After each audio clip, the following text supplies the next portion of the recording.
Record. Okay. Record. In accordance with the requirements of the open meeting law, please be advised that this meeting is being recorded and it will be broadcasted over the Lunenburg Public Access channel, and it will be uploaded to the Lunenburg Access YouTube channel after the meeting. The agenda lists all the topics which may be discussed at the meeting and are those reasonably anticipated by the chair. Votes may be taken as a result of these discussions. Not all items listed may in fact be discussed, and other items not listed may also be brought up for discussion to the extent permitted by open meeting law. And with that, I am opening our Parks Commission meeting. Today is June 28th. I'm Anna Lockwood and I'm the chair. And I'm going to take a roll call. Karen? Here. Chris Sullivan? Here. Pat Hackey? Here. All right. And with us tonight is also Chris Ruth. He's our facilities director. And also I would like to introduce the group to Michael Tuhill. He's the chairman of our open space committee. I invited him today because wetlands is his field of work, and we do not know anything about that. And I asked him if he could join us tonight in order to give us feedback from the town as the expert in the room. And I appreciate him very much be here. So with that, the first item on the agenda is WOLA and Meridian schematic design presentation. And I'll pass it on to the design team. Great. Thank you so much for having us here tonight. We appreciate the commission's and the town's time. I'm Catherine Ostermeyer at WOLA. With me tonight is Emily Wright, principal at WOLA, Allison Fairweather, who is our landscape designer with us. And we also have Nick Betts from Meridian Associates, and they are our civil engineer for the project. So we received some great feedback from the town after our 50% schematic design presentation. And we have corresponded with the town and responded to their comments. So I'm going to go ahead and share my screen and present a newly rendered plan of the Marshall Park project. I thought I would start by just going through and identifying the big picture and adjustments we've made since our last meeting with the town. I'll walk us through, we'll keep this brief, starting at Massachusetts Avenue and then kind of move on through. At Massachusetts Avenue, we have slightly modified the entrance so that we're now entering a little bit further from the corner of the property, but that nice curve allows us to keep some additional trees over on the side of the sort of entry leg. We have a parking lot with overflow parking that will be a pervious pavement. And then we've added a connection here with a gate so that off hours or when it's not in use, the gate can be closed. But otherwise there's access so that nobody sort of gets stuck in the park during a larger event. Moving up, the skate park is as it was. Concession stand and play area also as they are. We did add a storage area and dumpsters with a gravel pull-off so that there's the ability for any sort of truck access to back up and then pull out straight while also keeping it a pervious surface. Moving along, the softball field, we've added a bullpen for each team, as well as some stabilized decomposed granite storage for both the softball area and also the 90-foot baseball diamond. The 90-foot diamond, we have added a dashed line, which shows a youth soccer field for 9v9. So there is the opportunity to have some soccer play in the outfield of the 90-foot baseball diamond. The town requested that we have at least left field as a 325-foot foul pole, which we've been able to accommodate. We've retained the 375-foot center field and a 300-foot right field. Moving along to the dog park area, we've retained that and done additional work on the accessible boardwalk. You'll notice that the boardwalk is now angular sections as opposed to curved sections. And that's in terms of efficiency when it comes to the construction process, since it's much easier to construct and also less expensive to construct a straight section of boardwalk rather than have radial cuts. Moving over back down the path from the dog park over to the Chestnut Street lot, we've included emergency vehicle access to the west of the Chestnut Street lot so that emergency vehicles can also easily reach the 90-foot diamond quickly.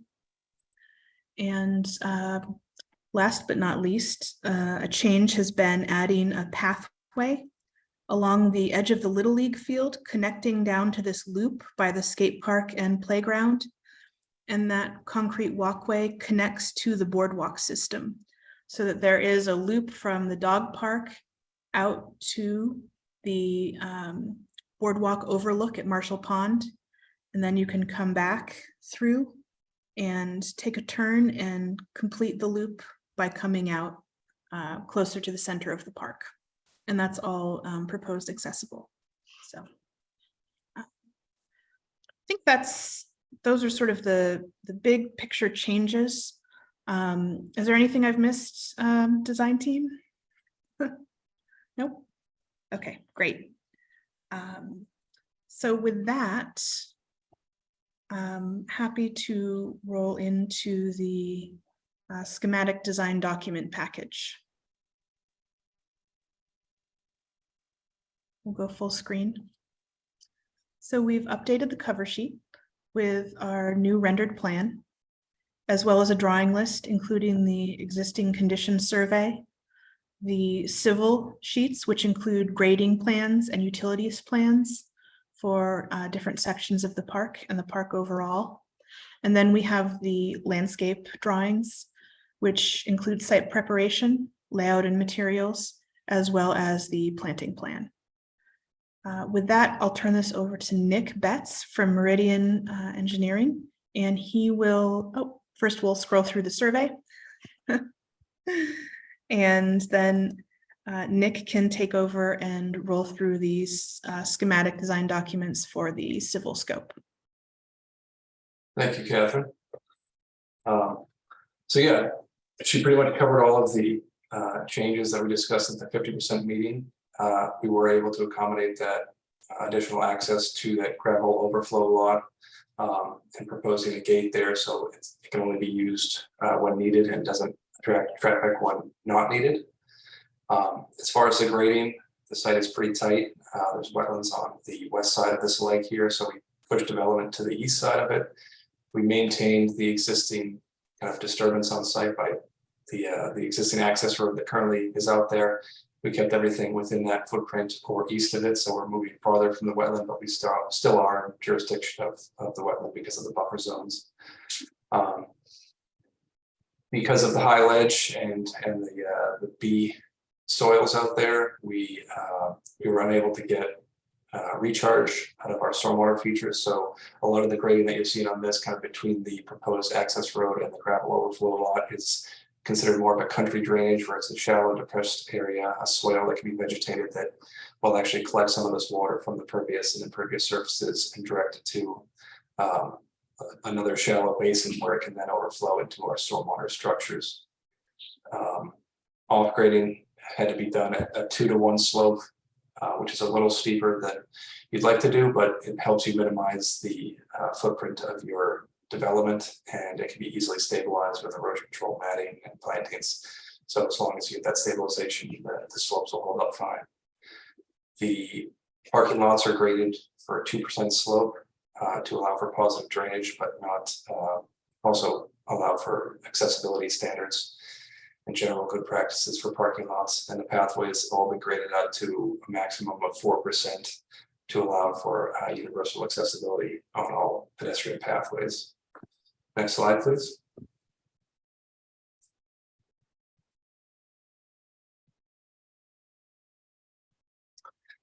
Moving into the heart of the park here, you can see we transition into that asphalt parking lot where it's going to get more use, more wear and tear. So we figured the asphalt would be a better fit up there. Again, we maintained that country drainage style swale between the proposed access entrance road and the parking lot that'll collect a lot of that water. The skate park is obviously being designed by Dillis Roy, so at this point, they haven't updated their grading enough for us to show it. So we have the contours just tying in additional grading around the skate park will be coordinated with them. However, we did design a basin, a series of basins here that should work. Again, another round of stormwater modeling and analysis is required to really hone in on the sizing of all these systems, but for the most part, the same idea where you're using shallow depressions, basins to capture stormwater, direct them. And in this case, it's a little interesting is there's an existing wetland at the very last basin there, kind of in the low spot. There's a faint dashed outline. In talking with Greg, that was delineated by a previous conservation agent and was deemed to be a non-jurisdictional wetland because of its size and has no hydrologic connectivity to the larger wetland system. So the kind of strategy that Greg and I were talking about is making some sort of constructed wetland system where we utilize that low point on the site and we provide additional basins and swales to collect our stormwater and direct it into that system. And then when you add the plantings and the trees in that area, it'll become kind of a constructed stormwater wetland that'll blend right in to the existing kind of park setting. For the proposed sports courts, we maintained it's less than a 1% slope. It's very flat across. It's just got sheet flow. And on our utility plans, you'll see that we have some trench drains on a subsurface chamber system there, as well as a retaining wall on that far corner to get that grade to work as the hill kind of fades away. Next slide, please. These slides are a little bare as far as grading. The elevated boardwalk would be built on helical piers. So there is no associated off grading with that. It's just kind of a structure that's above the terrain. And the layout is angular, as Catherine said, to minimize radial costs and the cost of making radial cuts. It also is based off of running a profile that would maintain a boardwalk above existing grade. So you're never in a situation where you need to cut into the hill or the earth. You can just, the boardwalk is kind of floating above it. I think at our highest point, it's 5 feet, maybe over one of the crossings. And typically it's around 1 to 3 feet above existing grade. So constructible with minimizing disturbance in mind. Next slide. Moving into the baseball fields. These are graded off of just recommended slopes for natural turf fields. I know there's some talk about possibly wanting to go to a synthetic turf field that has slightly different grading because it's a smoother surface. You can get away with lesser slopes. So on both these fields, the outfields are graded at 1.5%, which again is very flat, it's imperceivable, but it's just enough to allow surface water to flow off of the field and prevent ponding. And then the infields are graded at 1%. Obviously, the softball field doesn't have a raised mound, but the baseball field does. So there's some spot elevations provided on the plans to show that there's a difference in height there. But overall, they would be sheet flowing at the recommended slopes for both the infields and outfields. On the west side of the page, kind of where the proposed septic system was, we had to cut into that hillside a little bit to make everything work. So again, 2-to-1 grading would require stabilization, but it does minimize the footprint of how far out you have to grade in order to keep, keep as much of the existing vegetation as possible. The pathway on the east side is again graded out at 4% to maintain universal accessibility. It kind of wraps back around the play area, and a lot of the grade between the play area and dropping down to the Little League field is in that pathway right there. So that would be a sloped walk down to the Little League field. Next slide, please. Another section of the boardwalk showing that proposed path running kind of behind the fence, the outfield fence of the Little League field. You can keep that pretty much at grade because it's fairly flat in that area as is. So just very minor grading on the uphill side.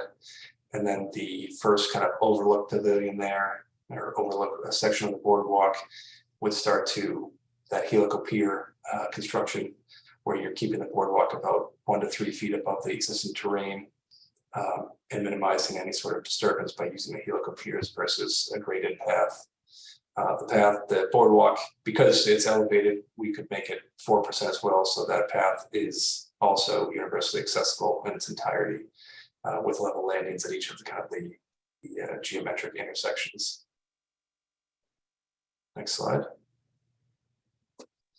Up at Chestnut Street, not a lot has changed since the 50% here.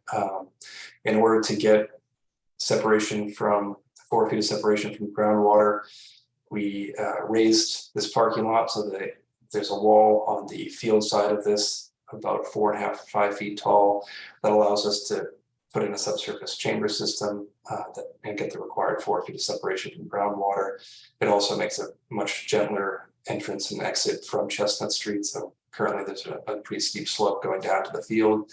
By doing this, you're minimizing that slope. Everything is emergency accessible, and I believe there's 42 spots up here, 2 handicap spaces. And again, for universal accessibility, we provided a 4% sloped walkway down to the field and stairs for everyone else that drops you onto the path there. As Catherine mentioned, we included the emergency vehicle access that can get down to the field.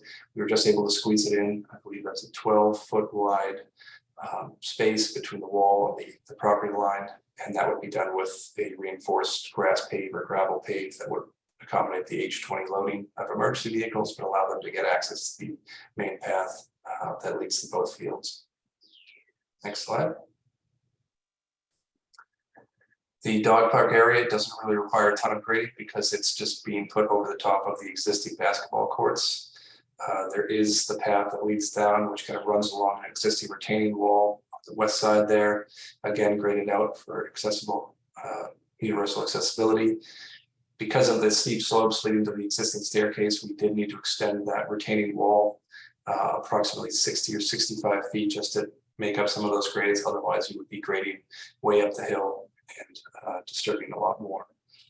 And again, the boardwalk ties in, completing the loop of the boardwalk over there at 4% slope, creating a series of loops or kind of through that area of the woods and around the wetland. Next slide. And on Highland Street, it was laid out that we didn't really need to do any proposed grading.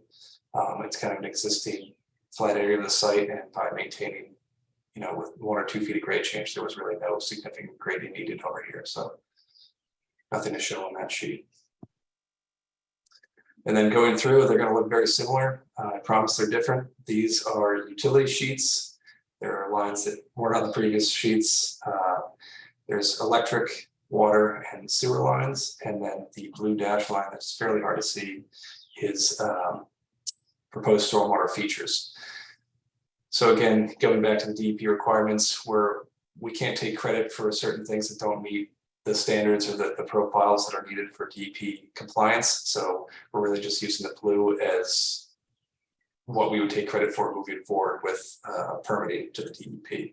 In this case, it's a sediment forebay that traps any of that debris before it enters into an overflow structure into a subsurface chamber system below the gravel parking lot.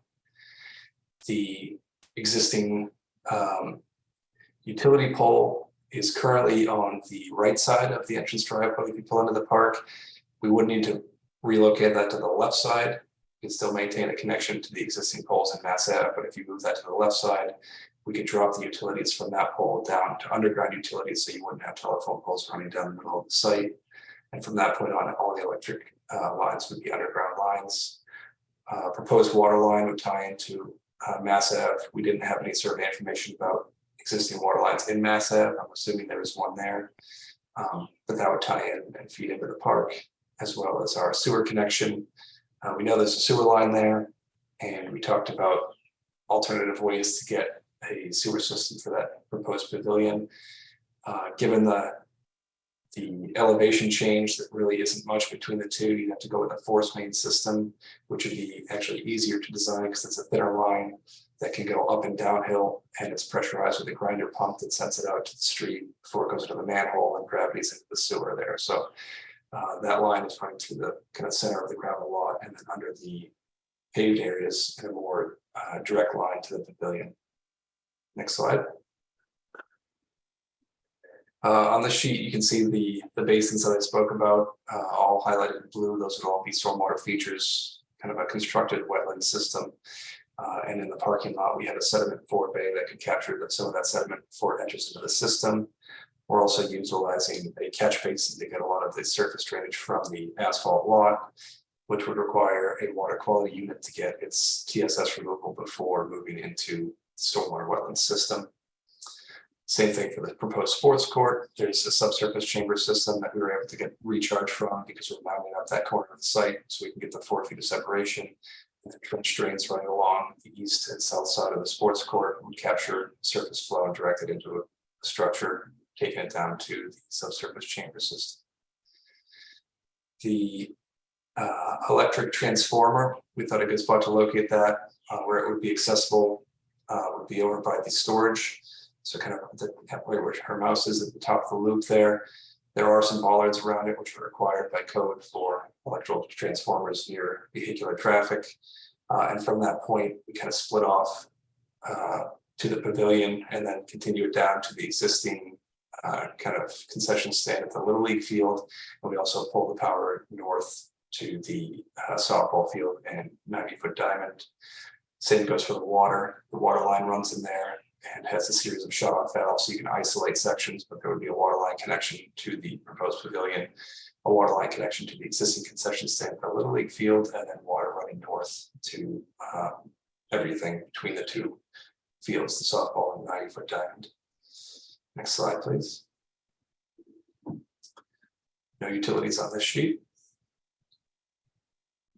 And here's kind of that centralized area where we have bathrooms, we have the dugouts. We know that you guys wanted water in the dugouts, so there are water lines with shut-off valves to each of the dugouts on both fields, as well as electricity going to both of the dugouts. And there's a single line that takes electricity to the both scoreboards for the new 90-foot diamond and the softball field, and also running electricity to the announcer's booth as well. Next slide. No utilities, just a couple of utilities showing connections to the existing just concession stand at the very bottom of the sheet. Nothing very exciting there. And on Chestnut Street, there was a water main out there. I know there's an irrigation room that would be removed as part of this project. So you can tie into that water main, run water underneath the parking lot there. We left a tap on both fields, I should say, for future irrigation. I know the current field is irrigated. We had kind of hand-drawn plans of where that was, so it didn't make sense to kind of document that. There was no way to really put that onto our plans. So future irrigation for the field is something that usually gets coordinated during construction document phase for the layout, but just leaving a line tap there makes that possible in the future. And then running to the right side of the sheet is the water that goes down to the dog park for the fountains down there. As far as the stormwater here, it's the same kind of setup as we have in the Mass Ave lot, the subsurface chamber system elevated above groundwater so you can get the recharge. The parking lot is sloped to drain into the catch basin that would be directly off the backside of Chestnut Ave there. Next slide. That just shows the utility connection, the water connection coming into the dog park. But other than that, there's no utilities in that area. And then no proposed utilities on this. There is a utility pole currently on the street there, so if you didn't want to run electric to any pavilion out there for lights or something like that, it would be a fairly straightforward connection, most likely an overhead wire. But that's kind of to be determined as far as what that pavilion is used and needed for.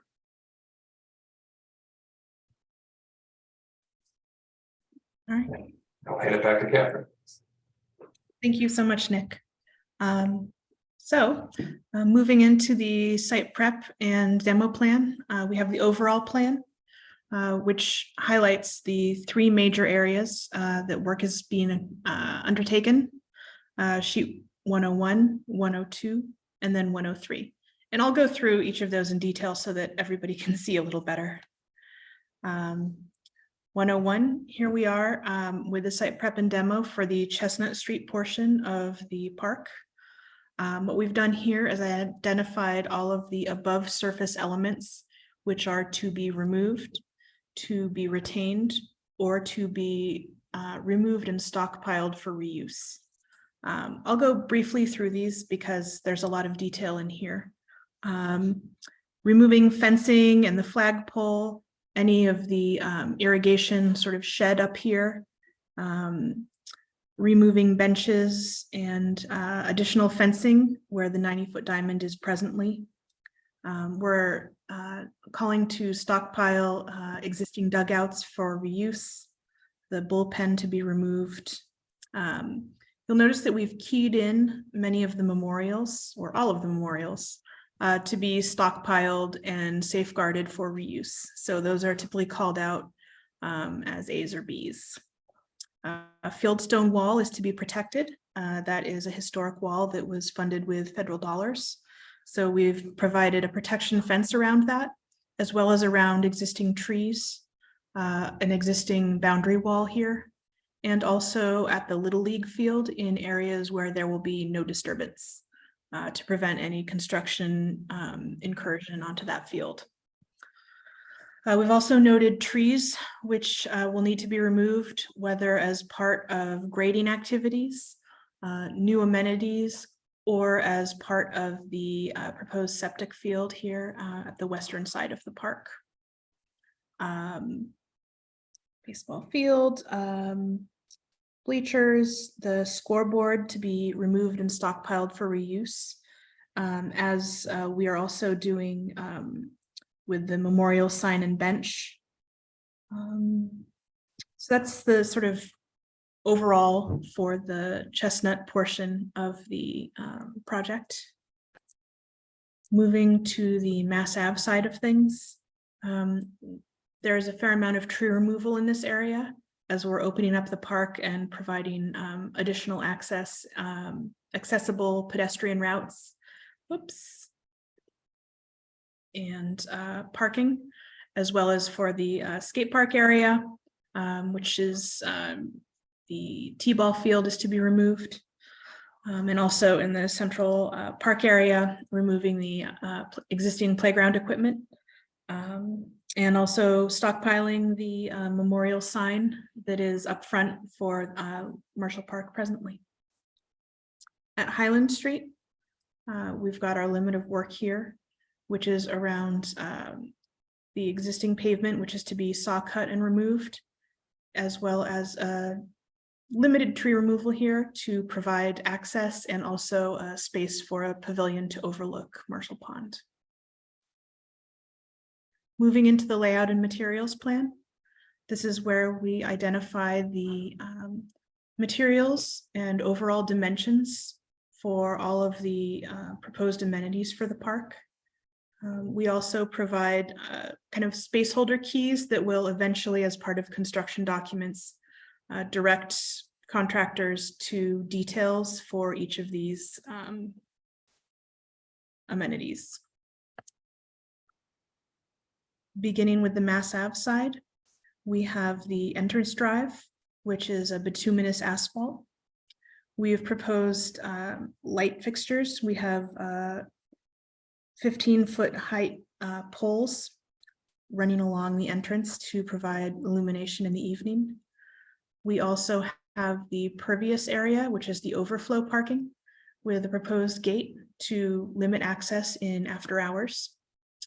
We've proposed replacing or replacing the sign. It will be the same sign. And we have our entrance walk here, which is bituminous concrete. Moving to the interior sort of core of the park, we have our asphalt parking lot with our ADA parking, our concrete walkway, and then we've proposed lower light poles of a more pedestrian scale of 10 feet height within the park along walkways, so that in the evening you can still walk around sort of the loop of the park. To the left, we have the gravel apron at the proposed dumpster and storage areas, as well as providing access to the electrical area. Moving over here, we have a lawn area adjacent to the proposed skate park. And then we have a poured in place rubber surfacing at the playground. We have a hard surface at the multi-sport court and also at the 3 pickleball courts. And then we continue the concrete pathway around the baseball field. Heading out to the wetlands, to our pond overlook, we have proposed likely like a composite material for the decking. It's maintenance free and lasts a long time, no warping.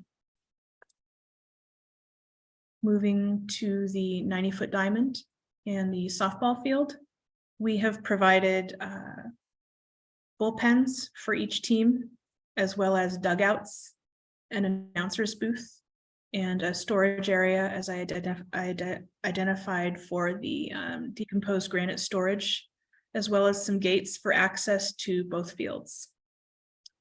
For the 90-foot diamond, we've got the announcer's booth, dugouts, and bullpens on either side for each team, as well as all of the sort of infield and outfield sort of requirements with bases and dimensioning. Moving back over to the wetland area, we have our boardwalk taking advantage of views with platforms and providing universal access up to the overlook with a loop running over to the dog park. At the Chestnut Street side of things, we have our 325-foot foul pole. We have our concrete walkway moving through the park. We've got the 10-foot light poles at that pedestrian scale running throughout, alternating to provide even illumination over the walkway. We've got our parking lot with a double loaded aisle.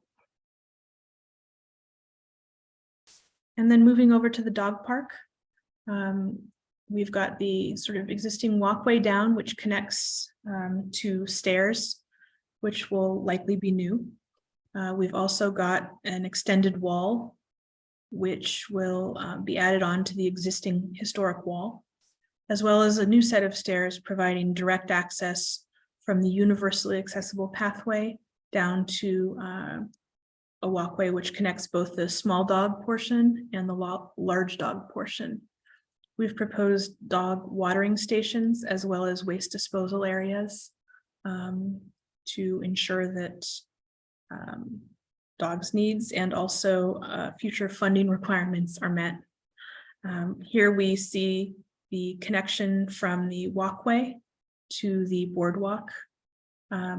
Boardwalk sort of portion begins here and connects on out to the wetland loop. And then at Highland, we have some 5 parallel parking spaces along the street, which connect to an accessible walkway. And there's a small area for a picnic table. And then there's a small pavilion, which will overlook the pond. Now we arrive at the planting plan. We've got the overall view of the park, and then we'll take you through quickly the detail sheets. The Mass Ave side, we've noted areas for restoration planting and wildflower or meadow grass plantings. And those are areas where we can sort of capitalize on the opportunities provided by the stormwater and grading systems. We have canopy trees throughout, which are these larger circles, as well as understory trees, so that we're bringing in different scales in terms of height and also meeting the needs of different ecological systems, from the larger canopy trees to smaller understory and fruiting trees. Moving into the core of the park, we have restoration plantings running along, generally in areas where there's been some grading disturbance, so that we're stabilizing those areas with native plantings and enhancing the biodiversity of the park as it exists. We've got a number of canopy trees surrounding the stormwater sort of created wetland. And then we've also got some understory trees in there as well for that biodiversity. We have trees in the lawn area here and also adjacent to the skate park. And at the wetland, we've really kept the disturbance to tightly around the boardwalk to minimize disturbance there. Here we are at the nexus of the 90-foot diamond and the softball field. Again, we have restoration plantings in areas of grading disturbance. We have not proposed any trees near the proposed septic area. And then we have some additional canopy and understory trees in here behind the restrooms and storage area. Over on the east side, we've pulled some trees in here in the restoration planting, and also to sort of frame and line the walkway throughout the park, which will provide some nice shade during the sunnier months. Again, at the wetland, we've got a couple trees and restoration planting tucked in here at the northwest corner, but minimized planting disturbance and really any disturbance in the wetland areas. And then up at Chestnut Street, to sort of frame the park and the entrance to the park, we've got a series of understory trees along the street. And then we've proposed some canopy trees and restoration planting along the western boundary. And then some nice canopy trees sort of lining this walkway and also along the wall of the walkway down to the baseball field in the park itself. Canopy trees changing the scale along the walkway at the eastern portion. And then over at the dog park, we have some additional canopy trees at the property line, and also within the dog park. Those within the dog park are surrounded by fencing to keep them safe, but also provide shade to dogs and their people as they're in the dog park. And then at Highland Street, we've really just sort of tucked some trees in around the pavilion, but kept that fairly limited in scope. And that sort of completes our presentation of the schematic design set.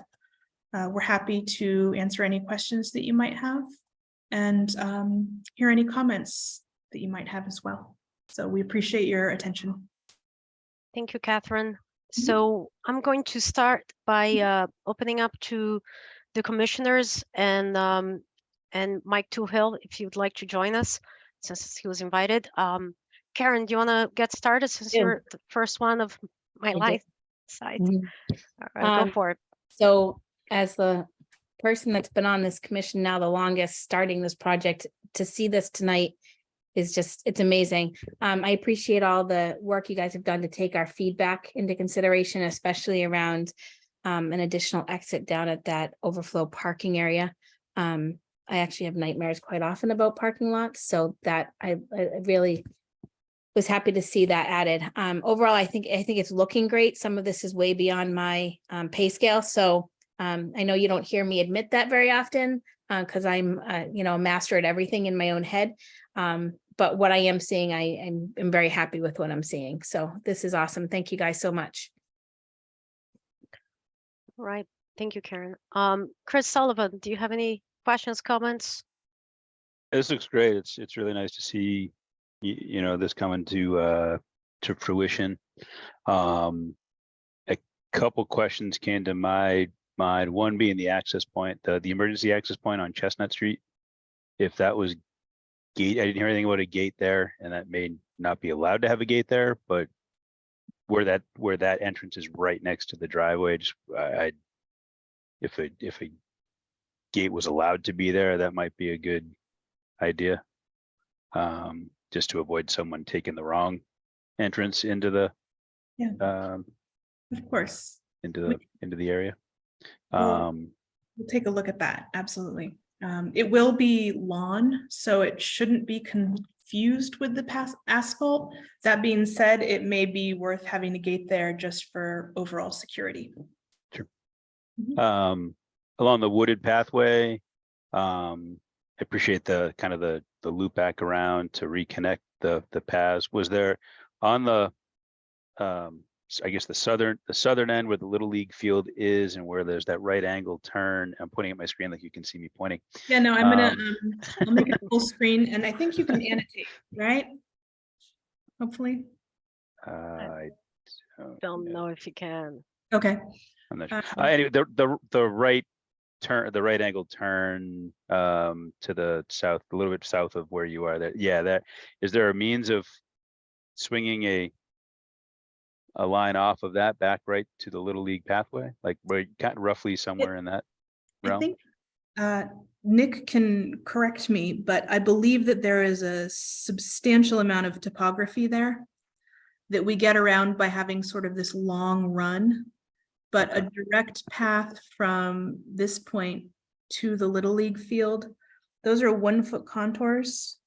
There's about a little less than 20 feet of grade change between that path and the Little League field, so we looked at trying to get a path down that way, but your switchbacks would be so long and on such a Sure. steep slope, I didn't even know if that would be constructible, so. I know most of the pathway is, obviously it's accessible for everybody, which is great. I don't know if a stair access or something like that in there maybe would be just to provide another option for some folks to be able to exit, or if they want a short walk to the, I'm just thinking of someone that wants a short walk to the Mhm. overlook down on Marshall Pond, where they could park and walk by the Little League field, and you know, obviously it doesn't sound like a path could be accessible there, but stairs going Yeah, down just to the overlook or something like that. And it sounds like there is water access in the dog park. I didn't, on the utility side, my dog is Yeah. barking on cue. yes, there is water. There is, provided. I missed that on the utility piece, so that's good. Okay. Everything else looks great. I'm super excited. This is really, really exciting to see. So thank you. Pat, do you have any questions, comments? I just think it looks awesome. I'm really excited that we kind of Oh, got the chance of having maybe a soccer field out of this too, with some field access. It seeing the earlier everything and watching it all come together here is just amazing, and they've done a great job. I'm looking impressed. okay. Thank you, Pat. Michael, Michael Twill, do you have any questions, comments, concerns? I've got a couple of questions. First, I want to compliment the design team. This is a really cool design and a great presentation, really thorough. I have a couple of questions though, mostly for Nicholas. So the first is the pervious pavement. There's enough topographic change and porous subgrade to make pervious pavement work? The pavement profile under the DEP does require the 4 feet of separation. So we're actually not using the pervious pavement for recharge or actually as any of our BMP measures. We're using it to reduce the curve numbers and the TSS removal requirements. But all that water will ultimately sheet into a basin and then go into a subsurface chamber system.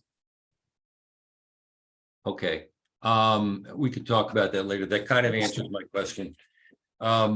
Another question is a number of the boardwalks are within, I think you had the Lunenburg 50-foot buffer zone shown on your plans. Is that correct? Yes. So it'll be an interesting, I'm not saying you can't do it, but it's going to be an interesting conversation with the Conservation Commission as to whether or not they're going to consider those structures within the 50-foot no structure zone under the bylaw. Under the Wetland Protection Act, you know, I'm doing a lot of boardwalks myself for DCR, and we have limited project status for boardwalk projects, and so conservation commissions can actually waive a bunch of requirements for boardwalks. I think boardwalks around wetlands are great. There's a lot of inner 50-foot boardwalk here, so it's just going to be something to talk about to the Conservation Commission. The isolated wetland system, is that something that Matt delineated? I believe that was his name. I talked to Greg probably a month ago about that. Yeah, probably Matt Morrow. Yes. And I don't disagree under the Wetland Protection Act that an isolated wetland, especially a small one like this, is not jurisdictional. And the the water is a little muddy right now because the core rules about isolated wetlands, the DEP rules about isolated wetlands are in a state of flux, let's say. But that's just something to keep in mind, that you may or may not be able to transform an isolated wetland system into a constructed wetland for stormwater treatment. I personally think it's a great idea, but I'm not the DEP, so we'll have to see what they say about it. I always thought 4 bays on systems were a great idea too, but if they go into a stream, the DEP doesn't let you do it. So the final comment I have is about the dog park. That's a reuse of an existing structure back there. Is that correct? Yeah, that's currently a paved basketball court. Okay. When you transform it into a dog park, is there stormwater collection back there? We don't have any proposed right now. We were going to change the surface to something more permeable, and until I run a pre and post analysis, I'm not entirely certain what we need to capture, but I do feel, actually, after looking at these plans, that some sort of trench system around that just to capture any sheet flow will be required. But we haven't sized anything until we do the analysis. So I've dealt with dog parks on a number of projects in front of different commissions, and they deal with it differently. Dog parks are, I hate to say it this way, but a notorious source of pollutants. And to not have some kind of collection and treatment in a dog park, I think, especially since you're in the inner 50-foot here, you're certainly in the buffer zone, right up against the wetland. That's something that I didn't hear and I didn't see on the plan, but that's something that I think is probably going to be pushed. We can certainly accommodate if needed, and it sounds like it will be, so. Yeah. Okay, thank you very much. Anna, thanks for inviting me. Thank you, Mike. I really, really appreciate you being here. Sure. Thank you. All right. Chris, Ruth, do you have any questions, comments, or feedback? Really not at the moment. I think the design team's done a fantastic job, and that means quite a bit coming from me because I dislike most engineers. My only comments are really going to be kind of nitty gritty constructability, where water lines and that type of stuff will be running. So I think this is a great spot that we're at now. Okay. So I have some comments. Chris, Ruth, I'll just mention to you, I think some of the things you just touched base, like constructability and all that, those will probably be more when we go into the next phase of engineering, where we're looking for creating building documents and going, having a complete package. I think 100%. those are, yeah, I think that's probably when you are going to get nitty gritty about things. Yep. So for now, I think it looks fantastic. Okay. Yeah. Question on the boardwalk, the angler connections, does that affect any ADA accessibility, or is that within ADA? It is universally accepted. I was just not sure if like a wheelchair can easily make, or is the boardwalk wide enough that they can make that turn? Yeah, we maintain I think they call it the clear width requirements for wheelchair accessibility on those. Okay, that's good. I was going to ask a little bit, like, for you to elaborate what a constructed wetland is. Is that because I'm not Mike Toohill, is that basically you're creating a system of wetlands to work as to take the discharge? Yeah, it's they call it a constructed wetland. It's you're trying to replicate that natural system by creating a series of deep pools and swales and things that kind of make the circuitous route of water so it has time to infiltrate, and the TSS removal can take place. So yeah, you're really just trying to recreate a natural system. Okay. Man-made right. makes it constructed wetland. And does that mean where these are going to be, there will be a lot of construction, meaning we're going to be removing a lot of the existing trees, or no? Yeah, unfortunately, to make the grading work and all of that, there will be the initial clearing of the trees, and then we're proposing, obviously the wetlands can be planted, so we're proposing to replace with shade canopy trees, understory trees, as well as I think there was a restoration mix proposed for the basins as well. As we move into construction, those details get more and more particular because there's actually certain plants that require certain elevations of water. It gets a little more complex than just a seed mix for the whole thing, but that's a detail that gets refined as we move forward to the final design. Okay, all right. So we have access to the emergency vehicle access on from Chestnut Street. I think the gate, we definitely need the gate there. But you know, maybe not on the street. We can put it as I get to the walk path, so that way it blocks that. And it's so close to the street. I think it would be. Anyway, that's a suggestion. A question that I have is, once the emergency vehicle is on the field, they would have to use the paths to get onto the baseball fields if they need to get. The one question I have is, how about the Little League field? What would be an emergency situation? How would we get there? And what? And I don't know anything about emergency protocols, but what would be the case? Yeah, I believe what Catherine's showing is they could drive easily up over that curb, and then that walkway that kind of takes you around the skate park would be the most direct route to the Little League field. Okay. And the paths will be wide enough for an emergency vehicle to pass. We even left 2-foot shoulders on either side of the walkway, so they're actually wider than depicted. Okay. All right, that's good to know.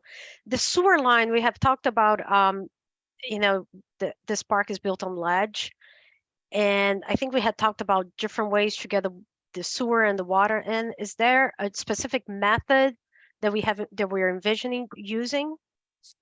Yeah, so we wanted to maintain the septic system that was previously designed, and I believe you had funding for some of the park because it's already been designed, it's already there, or it could be installed. So that is servicing the restrooms that are kind of in the center of both of those fields. And then for the pavilion, there'll be bathrooms down there. Given the terrain and the high ledge, the septic system just wasn't, you know, it would be cost prohibitive on the septic system in that area. Right. So the easier solution or the cheaper solution was to run just a force main line from that pavilion back into the sewer line at Mass Ave. And because it's a force main, it's a pressurized system, it doesn't require,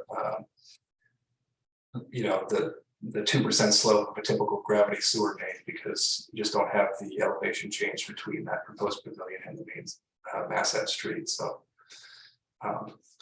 it's a much smaller line too. It's only about 1.5 inch line versus you know, a 4-inch line. Okay. All right, that makes sense. One comment about material that we are saving right now at the entrance of the park. There is a stone wall there, and I don't know if it was hard for me to read if that stone wall is going to be removed. If we can have it noted to save those stones, because we can use that for repair of other stone walls there in the park and so forth. So I didn't see if it was, but if we could make that notation, because those are historical stones. I mean, out stones are historical, but those were placed there in the historical. So the length of the boardwalk, do you have that so we get just an understanding of it? Ooh, it's I had to ask the one question that you don't have, right? Because it's not, you know, it's a bunch of different lines. I had a length on one of the loops, and then I never actually added up the entire length. So the length from the dog park to the platform is about 0.2 of a mile. Okay, awesome. Okay. Let me show right. you on the full. So from the dog park here, as we go along here, there, over the platform, that's 0.2 of a mile. Okay. That's awesome. Okay. That's perfect, because you know, if someone walks there and back, that's a 0.5 mile. That's 1,000 steps someone's getting right there. We had originally seen the overlook on the pond itself. Now it is retracted back a little bit. Is that something because we are going to explore options, or you envision to be here? And how come? What we wanted it to sort of be high over the water. And Okay. also we wanted to be as respectful of the wetland buffers as we could. So we just kept it sort of just outside the buffer. Okay. We can certainly relocate it, but that No. was the instinct. Okay, no, that's fair. Mhm. And, and I know what Mike Toohill said about the no touch zone and this and that. Well, before I make that point, because it'll probably be, when Chris talked about that, adding that connection between the Little League behind the field directly towards this area, I personally don't think this is a very large space to try to add one more connection. This slope will be very great because it will be, it's 20 feet now with, it's a big drop there. And I do worry about adding too many elements to a universal path. They're not universal, and then adding disqualifiers for this path to be universal. As we look into different fundings, those things are important. So I don't know where that line would be, but maybe we want to, for now, keep this path as as universal as possible, and at a later date we could possibly consider adding the stairs or access from another point. One thing that's, once I saw this great photo about was a design, it was from a friend of mine who's an architect, and they had designed a path that had angular and then went the other way, and people were crossing over the grass. And paths, humans are interesting because we are going to probably, if there's a need for a new path, people will show us where it will need to be. So I think that will be something that we can do. But my preference for this would be to leave the path universal with nothing extra, so our story doesn't change. In terms of the 30-foot no touch zone and everything, the Conservation Commission approves docks. We have 3 very large lakes in Lunenburg, 4 actually, and the Conservation Commission approves docks often for all these houses that are on the lakes. And I have visited, Mike was saying that he's building more boardwalks. I have visited the National Seashore up at Cape Cod, and the walk there is all boardwalks, and it's a very pleasant walk because it allows for very little disturbance of the environment around you, and so allows us to have a path that doesn't need a lot more structure than the path itself, and it's a very beautiful walk. And there you go by the sand dunes, so it's gorgeous. So I see a lot of value on that. I see the Conservation Commission making exceptions and allowing docks just about in every house there is on the lake. And if you think about how many docks are in these lakes, that's how many times they're allowing it on the single body of wetland. There's like 600 docks.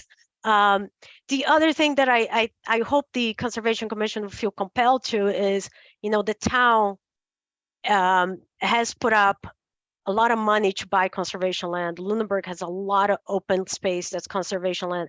Unfortunately, that conservation land that we have, which is hundreds and hundreds of acres, is not accessible to all.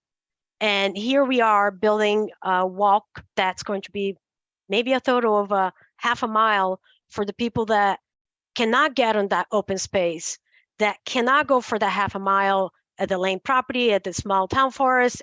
They can't. And by not offering that space for people that don't have those abilities, we actually, not providing them a way to stay healthy and strong and maintain their mobility, even though limited. So I hope that the Conservation Commission see the value that something like this will have for our community. And they, just as they allow those docks to go 600 docks in a lake, they would allow, some boardwalk of, 0.2 of a mile to go into this set of wetlands that we're not disturbing, we are maintaining. And I think overall, the footprint of the park has not grown. We are using spaces that have been used before. I think the most clearing that we are making is where now is trees, where mostly the skate park is going to take. So aside from that, we are not increasing the footprint of the park. Where the basketball court and pickleball courts is currently a parking lot. I think we're having a lot of trees removed because it's a very old park. It's 100 years that's been around. So any new development, even with very little disturbance, is going to mean a lot of trees, unfortunately. But we are willing to do this. So those were my comments about about the presentation. If it's okay with the design team, I'm going to open to the public. We have 2 people from the public on Zoom.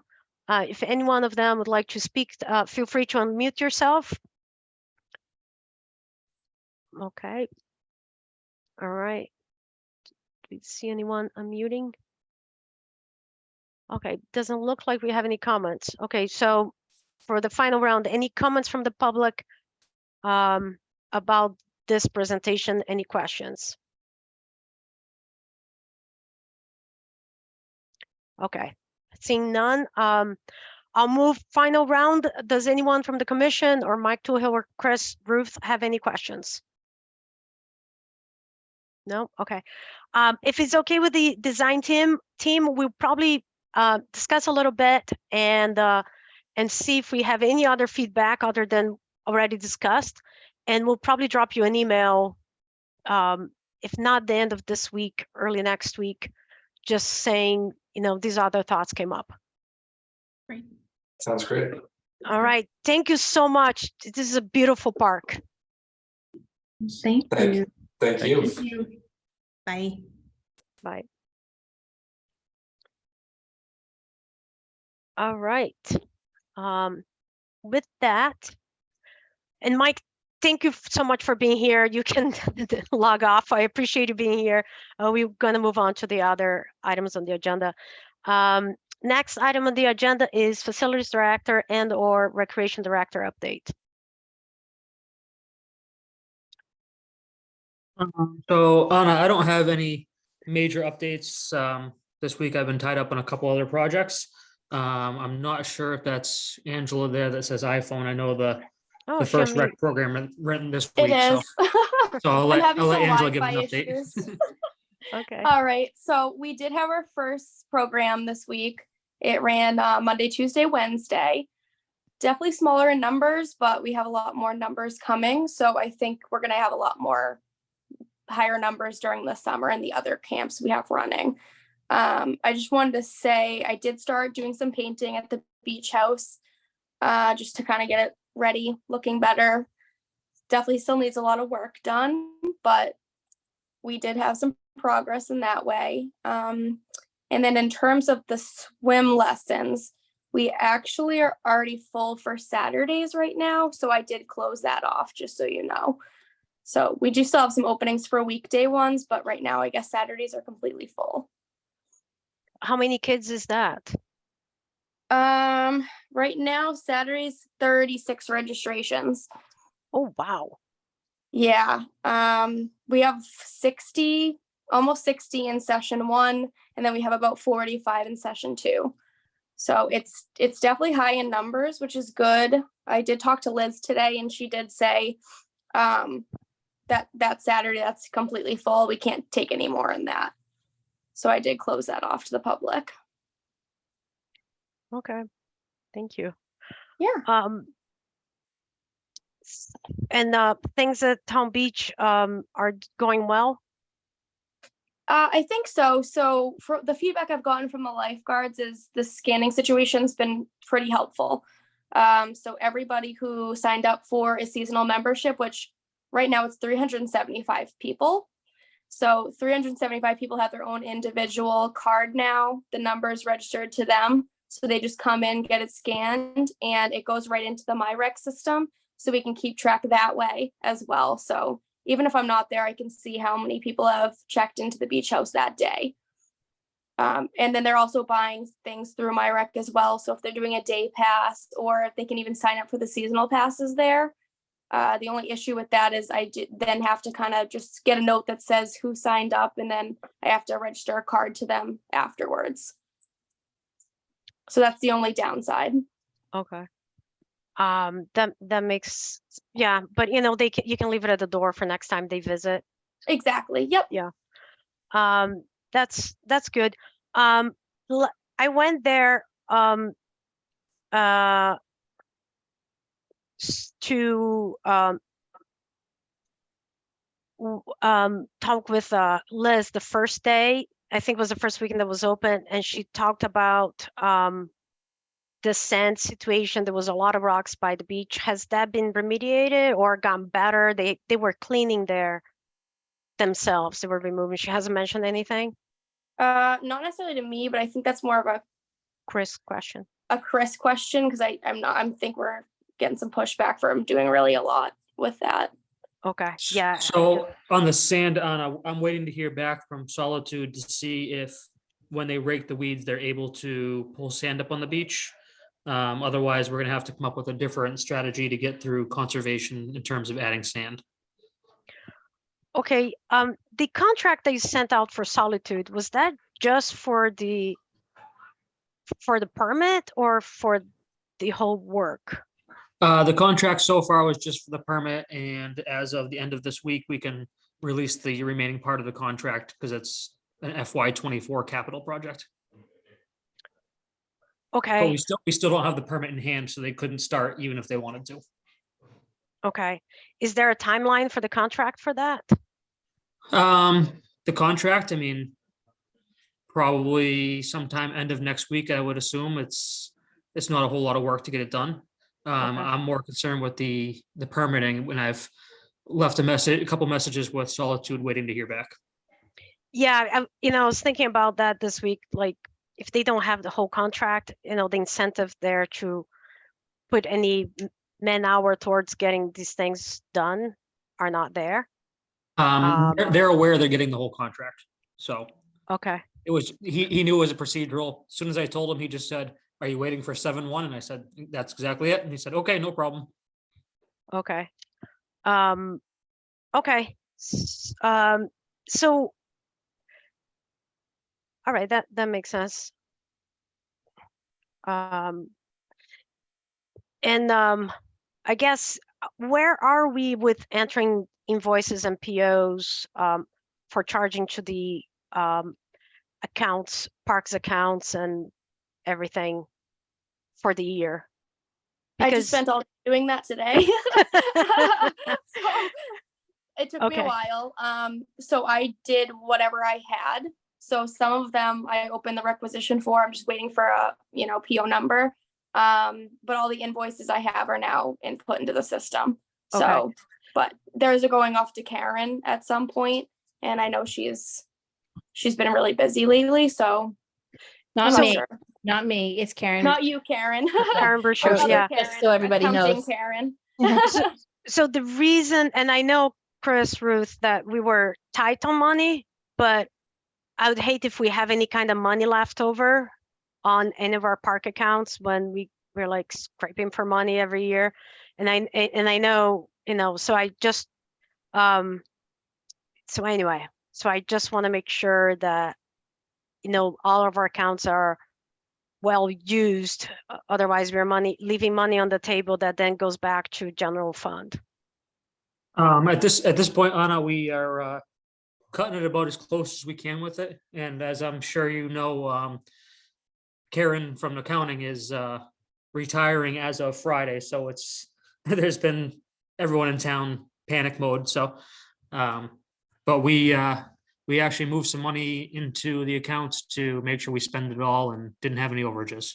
So. Okay. Because, all right, we can go into more details later. All right. I don't have any other questions for Chris or Angela. I'll open to the board. Karen, do you have any questions, comments? No, I don't think so. Angela, I'm assuming you're starting to look towards the fall in terms of Yes. programming. Yep. Could we see if we could get and by we, I mean you, some sort of adult type programming of something? You know, Yeah, I absolutely. don't know what it is. I'm sure I have a million ideas in my brain because that's my type of thing, but Yeah. just something, it'd be nice. I know the library does stuff and obviously the senior center has stuff, so we don't Yep. want to necessarily duplicate what they're doing, but it would be nice to, get something out there for another age group. Yeah, I did. I started a wish list kind of thing, like what I think would be good. Yep. So far I've really just been in touch with something that's more like age broad, which is like in Animal Adventures that they bring some animals, petting, stuff like that. So I've been in touch with them to see that. I did have some of the other ideas, but right now I haven't talked to anybody else about it. Just been busy with the programs that are running now, but I definitely have been thinking about the fall one, so I'll look into that. Thank you. Yeah. Chris Sullivan, who must have been at a beach somewhere because he's very red. Do you have any questions or comments? It's the lighting, My face always looks red on Zoom. Sure. No, I appreciate the social aspect of it, like getting the social media posts out, stories out on like Instagram and seeing those for the basketball program this week, which is great. It's just good advertising and Yeah. looks like kids are having fun in there. Yep. So that's great. To have on your radar, I don't have any details to have on your radar.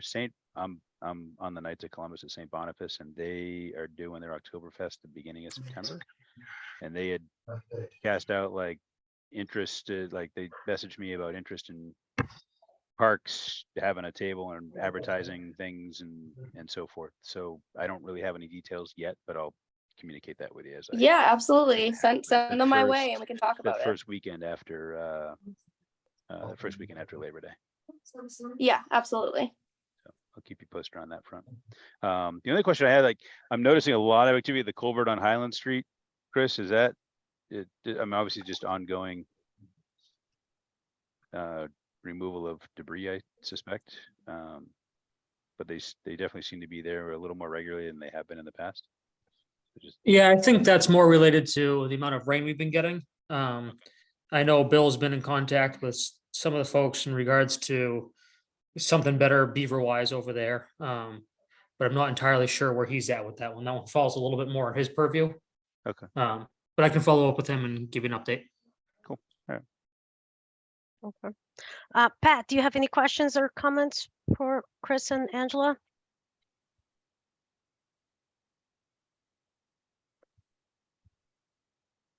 All right, hearing none. Just having some phone issues. Yeah. Yeah, if he Yeah. comes back. Yeah. Chris, Ruth, if it's okay with you, I was gonna, I keep thinking about the sand because I was at, like I said, I went there the weekend that I opened. I know what Pat, you're here. Do you have any questions for Chris, Ruth, or Angela, or comments?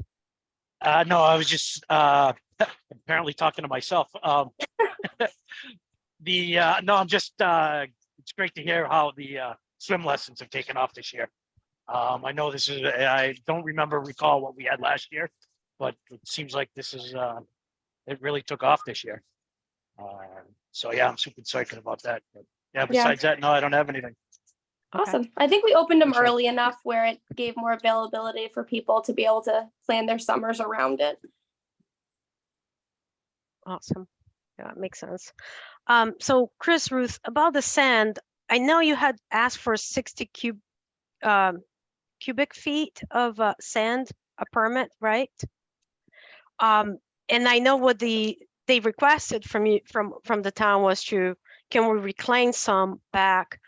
But I'm thinking is with it, because the situation there is a little bit dire, especially near the water. And I wonder if that is a possibility that we reduce that 60, which can be used over multiple years, to 20, and make it that, so that we can offer town residents a good a good experience for this short 2 months that we're gonna have open, because that's all we have, and work out where we can then ask them to, we are going to do the work as we go through. It might even be easier to do the work, the reclaiming work in the fall, and we'll have all the way from September into October. But we just want to have our residents to have a good experience. And I think one of the reasons that we have, we could be asking them is because in the past, we have never had that requirement, and we weren't prepared to meet that requirement. If we were, we would have done that before, right? If you knew they were going to be asking, but we didn't. So we just assumed we were going to be putting the request and getting the request. But the truth is now, our residents, all the 90% of the people in Lunenburg don't live in a lake that would like, to use the town beach, and the experience is not good, and it was something that it kind of came out of the left field for us. Within the many years that we have, no one has ever asked, and there are many board members that have been there for many years. So what are your thoughts on that? So this time we actually only did request 15 to 20 yards. The 60 yards was the previous request. Okay. And they did mention that they would be okay with us trying to use the DPW backhoe to try to pull some material back up. They're just schedule-wise are not available for a couple more weeks to even give it a try. But we Right. did only request 20 yards for this time. Okay. So how about going back to them and asking to approve this, and we'll do the reclaiming work in the fall, because we only have 2 short months to offer this recreation opportunity for the town. I'm happy to go back. I would love a little bit of assistance from the commission. It may carry a little more weight if you guys are pounding down their door as well. Oh, Just yeah. to get something done sooner. Yeah, okay. So I think I watched their last meeting, which was a 4.5 hour long. And because when they have an open hearing, they just defer to the next meeting. And I think that their next one is on the 3rd. Is that correct? When there's usually their meeting? So it's going to be on the 5th. It's usually on Wednesdays, right? So I think my point being, it will be on the agenda, and we should just confirm that it will be on the agenda. And do we have anyone who can maybe plan to go and assist Chris? I can probably What's the Wednesday. date again, Anna? So I'm asking for the commission, from the commissioners, if there is anyone who would like to go, could go to the meeting to, if you guys agree with this request of like, hey, you never asked us this before. I don't know. On what date? I believe it'll be the 5th. I July am not here. Well, I'm not available that day. You're not available. Okay, because it's a Zoom meeting, right? So you can be available anywhere. Which would require Wi-Fi that I can't guarantee in a house full of 20-something people. So. All right. Okay. Pat or Chris, are you guys okay with that? Trying to make that Is- argument, or and Is you'll this the be available? conservation committee? This for is the Conservation Commission. Yeah. Okay. Yeah, I should, I'm coming out of work, so I should be around. Okay. All right. How Is, about you? is it the 5th? Are we I sure it's the 5th? believe it's on the 5th. I will confirm. But Okay, yeah, just let me know. okay. How about you, Chris Sullivan? I am away. You're away? I'm away. Okay. There's nothing on the calendar yet, not that I know that they'll put it on. Yeah, I the just meeting, put up the town calendar. I don't see anything on the. but there's nothing on the calendar yet. Yeah, I think I It's pretty saw blank. that because I listened to their 4.5 hour meeting at two speed. I'd be shocked if they're gonna try to pull a meeting off on July 5th. The problem with the Conservation Commission is if they don't meet something, they have a lot of requests. They have timeline on their requests. So they have, even during the summer. I will confirm with them. And I got Pat to say yay. I'll confirm with them when the day is, if it's on the 5th. I know Pat's gonna be my buddy. If it's not, I'll let everybody know when and we can go there. And and it's, we're happy to do, it's just the timing, so I am, I think we should do that. Are you guys okay with this commentary? That's one thing. I That was am. my idea. Okay.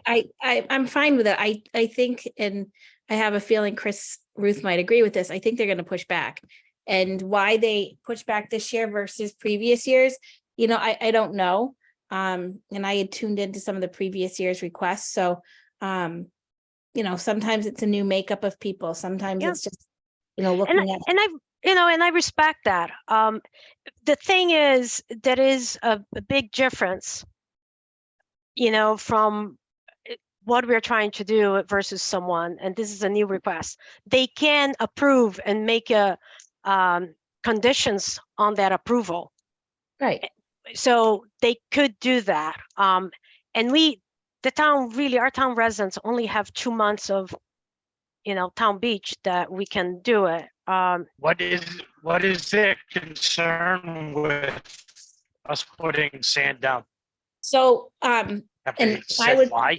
yeah, so Chris and I were both on at that point of the meeting. I don't remember I don't think Anna was on at that point. So the sand that we have lost, and I use the word sort of loosely, is actually in the lake. So we're putting something into the lake that doesn't necessarily belong there. So so it's been years of that. So, Yep. Again, like them sort of saying, reclaim what you've lost, pull back out of the lake what you've lost. And in the big picture, it actually makes sense to me. I never really thought of it that way. Right. 'Cause usually you think of like erosion and you're thinking, oh, it's gone and you're not going to be able to reclaim that into the ocean, but this is a different situation. So Right. Yeah, you think of when you hear that from the ocean that you never see it again. Where here Exactly. it's actually it's right there. right. And yeah, it's funny this that they is- would let you stick a backhoe in the lake to pull it out, but they won't let us just throw 20 yards in.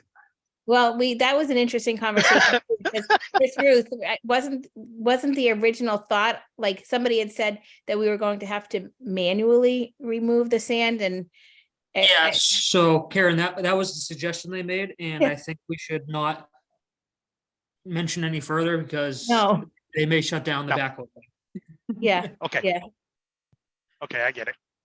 Their old agenda, their last agenda, by the way, does say next meeting is July 5th at 7 PM by Okay. Zoom platform. Okay. Okay. So Pat is my buddy. Yep. and Okay. So I will try to log on, but I will, I'll confirm with everyone. Yep. So I just want to throw out there, my phone's probably going to die before the end of the meeting, that's fine. okay. and I don't have a charger. I'm actually watching hockey. No, are you, Pat? You watching I know, it's hockey? a shocker. I'm on my second game of the night, so. Oh, bother. But I will stay on as long as I can. Okay, thank you, Pat. I think if Pat drops off, we'll still have quorum. Can I just bring up another question I have? Yes. This is more for Chris because we were waiting for something also to get the weeds removed. So I'm not sure if we got anywhere with that yet, but I was thinking if, we have to come up with a contingency plan, it's probably easier if we have to move the sand up to have all that stuff already removed. But I didn't know if we got anywhere with that yet. We're still waiting on the permit for that one, Angela. So I've reached out to them for pricing because if they allow them to remove the weeds while they're there, they have the Right. machine to be able to put sand up on the beach. But the permit is through the state and we unfortunately don't have a whole lot of control about their timeline. Okay. Okay. All right. I think that's all I had for Chris and Angela. If anyone else doesn't have anything, please speak now or hold your, okay. And if you guys are all set, if you don't have any other questions for us, I think we can keep moving with our agenda and we'll be in touch with you guys soon. Awesome. Okay. Thank Anna, you. I saw you had, oops, sorry, Angela. You're ahead. good.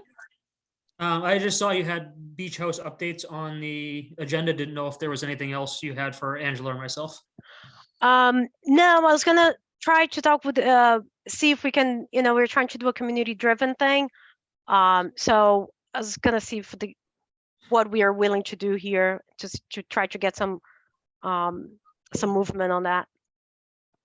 Sounds good. If you need anything else, just, you know how to find me. All right, thank you. Thank you, Chris. Thank Thank you. Thank you, Angela. Bye. Bye. Next item on the agenda is discussion for designating a liaison to work with the Green Community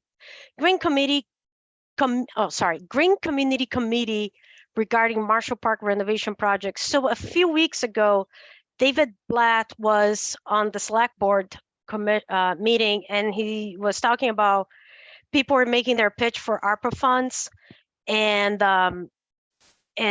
he came to the microphone and said, you know, a lot of these requests, there's actually money from the state through the Green Community Task Force or whatever they are. And what you have to do is you bring the projects for them, and then they go and see if the state offers anything. So for example, our street lights that got changed to LED, that was covered by that. And they cover up to 100% of anything up to, I think, 150,000. So what I had hope is, now that we have the schematic design, the plans are, it's not just a conceptual design, like everything has been measured. These plans are real, very close to creating construction documents. If we can have one of us, not me, because I'm a little tapped into my time, to really just reach out to them and try to start a conversation. Is there any money available for the Marshall Park renovation? And one thing that I can think right on top of my head is to actually put put lights there. They're LED, and they might pay for the lights and the fixture. I don't know, but they're, you know, the generator. I'm sure that is something that's more eco-friendly than what's available than what we currently have. Like there's a lot. The type of heating that we're going to have in the pavilion, if any. The irrigation, anyway. So we just need someone to bring our project to them and start exploring those ideas. And I don't know what that will lead. It might be that they say, oh no, they don't do parks.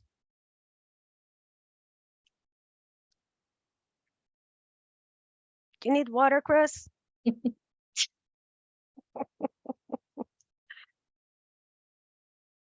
I don't mind doing it. I guess I'm just I'm just afraid I'm gonna end up being tapped out on the amount of stuff, with knowing that I still have some grant stuff coming up. Yeah, you're gonna be really Is this a state thing or a town thing?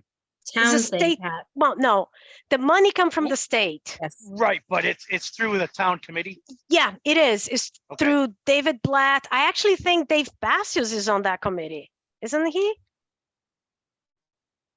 He was, I Um, don't know if he still is. Yeah, gonna so figure it's really just reach out to them and say, hey, we have our plans. We're going to be build this park. What do you have money for that you can give us? And then start working Yeah, with them. if you give me a contact information, I can send an email. Okay, so At least start the process. that's all it is. And if they come back to you Okay. and say, we have money for utilities, Yeah. and we need to see then we start tapping into the engineers to give us the information they need. Yep, But yep, we need the liaison to just help. I'm just a little tapped out into how many So, Anna, let's communications get- I have. Pat, I'm gonna right now, I'm opening up my town email. I'm gonna send you the link to the Green Community Committee. page. Okay. Dave Blatt is the chair. And then it lists all the other members, and Dave Passios is on it. Anna, let's give him a little bit of direction though on what we when he reaches out to them, should he be giving should we be showing them the schematic design that we have now? Like, I don't know if the people that, Well, we can start it just by reaching out and saying, hey, no, we got the design. You know, we have this, and this, you know, is there money out there for some of this? Yeah. If you need the design, we can get you the information you need. Just, you know, let us know what you need, more or less, I would think. At least just to start it. that's all I had thought about it, Pat. And Yep. and do remind David Blatt, because you're going to probably reach out to him, that he Mhm. told the town there is money available for just about for a lot of things to go ask him. And that's what you're Okay. doing. He said there is Okay. money, we're going for it. Oh, absolutely. Yeah. And unfortunately for him, it's on tape. Yeah, no problem. Yeah, Thank you, I can do that. Thank you, Pat, very, very much. Yep. All right. Yep, no problem. All right, so let's move on to the naming policy. You know, for the sake of, did everybody read and have thoughts? Okay, for the sake of people at home, I was actually thinking that we should read this out loud. Right. Karen, can you take the lead on that? Yep. Let me share my screen. Oh yeah, that'll be easier. Yeah, let me just make sure that I have everything closed because we are not showing everybody my private information tonight. All right, let me get it open.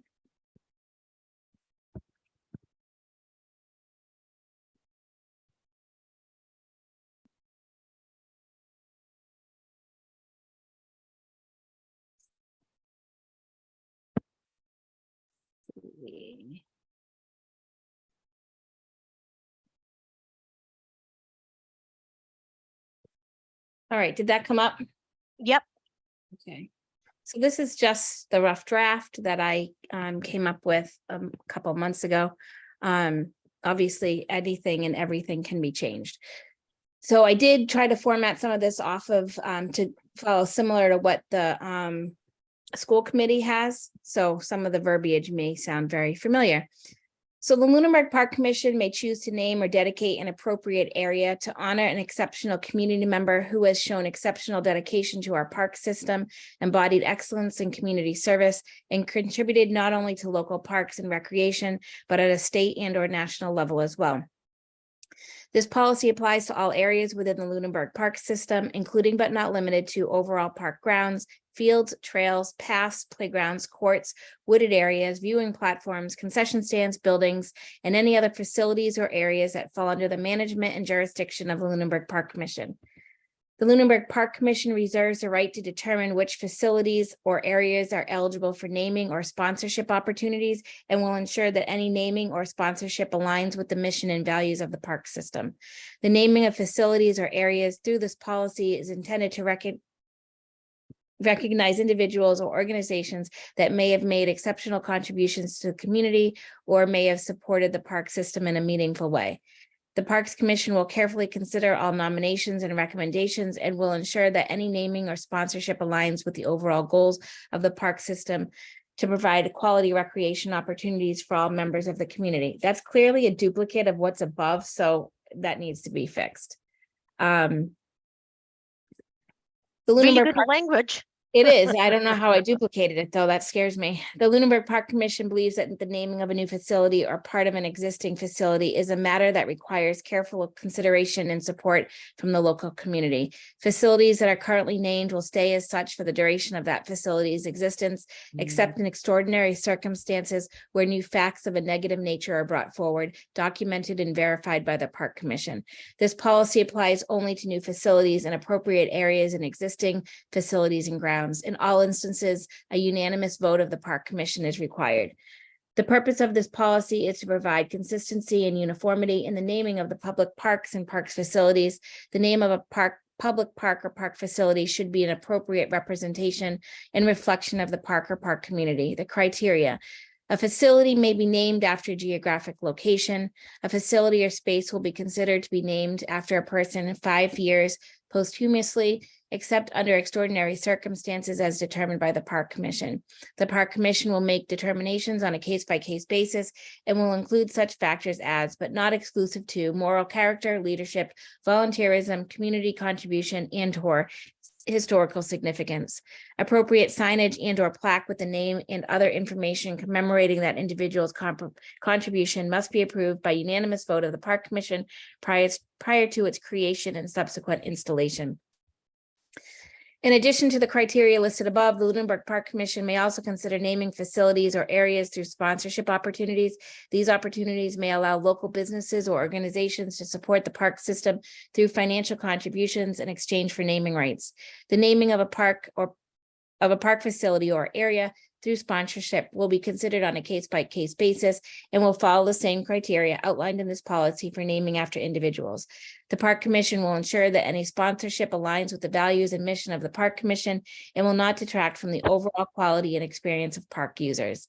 Any signage or plaques related to a sponsorship naming must be clearly indicated the sponsorship and be approved by unanimous vote of the Park Commission prior to its creation and subsequent installation. The purpose of offering sponsorship opportunities for naming is to generate additional support and funding for the parks system, while also providing recognition for businesses or organizations that are committed to enhancing the community through parks and recreation. Memorial dedication policy. The Lunenburg Park Commission recognizes that many individuals and families may wish to make a donation in memory of a loved one or to honor a special occasion. The Park Commission welcomes these donations and has established the following policy to ensure that all memorial donations are managed in a respectful and responsible manner. Types of donation. The Lunenburg Park Commission accepts monetary donations in memory of individuals, as well as donations of park benches, trees, or other items that can be dedicated in memory of a loved one. Eligibility, all donations will be considered, but the Park Commission reserves the right to determine whether a particular donation is appropriate and consistent with the values and mission of the park system. Dedication, donors may request that a donated item be dedicated in memory of a loved one or to honor a special occasion. The Park Commission will work with the donor to ensure that the dedication is appropriate and consistent with the values and mission of the Park Commission. Location. The Park Commission will determine the most appropriate location for a donated item based on factors such as type of item, the location of the donor's choice, and the availability of space within the requested park. Maintenance. The Park Commission will be responsible for the maintenance and upkeep of all donated items, including benches, trees, or other structures. The Park Commission will make every effort to ensure that donated items are maintained in good condition and that the dedication is preserved over time. Recognition. The Park Commission will acknowledge all memorial donations in an appropriate manner, such as through a plaque or other form of recognition. The Park Commission will work with the donor to determine the most appropriate form of recognition. The Park Commission recognizes that some donations may require approval from other boards or commissions, such as the Planning Board or the Conservation Commission. The Park Commission will work with the donor to ensure that all necessary approvals are obtained before accepting the donation. It is important to note that the Park Commission can only grant permission for memorials on parks or recreation areas that fall under the Park Commission. The Park Commission cannot grant permission for memorials on property that is managed by other entities or private property. That's what I got. All right. Chris Sullivan, do you have any questions, comments, suggestions, edits? The slight duplicate that you pointed out, and then in the first paragraph,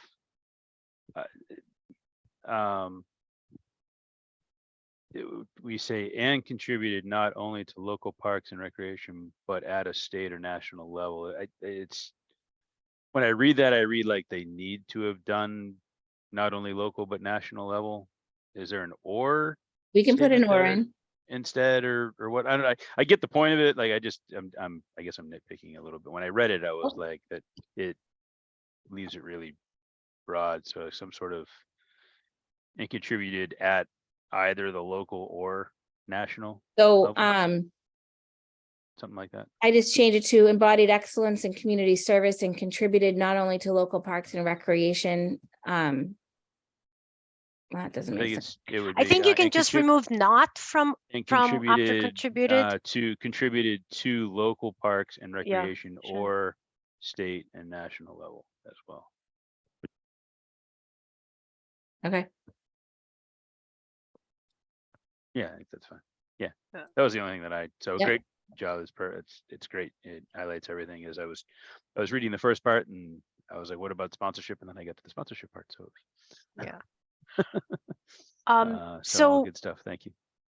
So for the sponsorship, and I have to be honest, I want to have this policy in place because I think there are opportunities for us to go. We have 2 fields, so that we can be named after someone if someone gives us money, or something. So I think there's a lot of opportunity for sponsorship, and it's sort of a capital plan capital investment. So I guess what we can do is if we have something in mind that we want to maybe go out to the public and look for sponsorships, we can talk about at a time what is the value of that item. And we don't need to get into what is the value of the sponsorship in here because it would be too many things, right?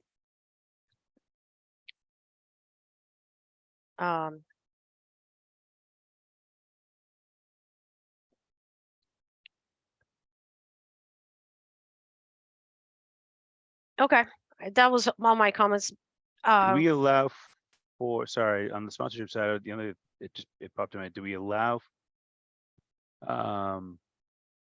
We say the opportunities may allow local businesses or organizations to support parks.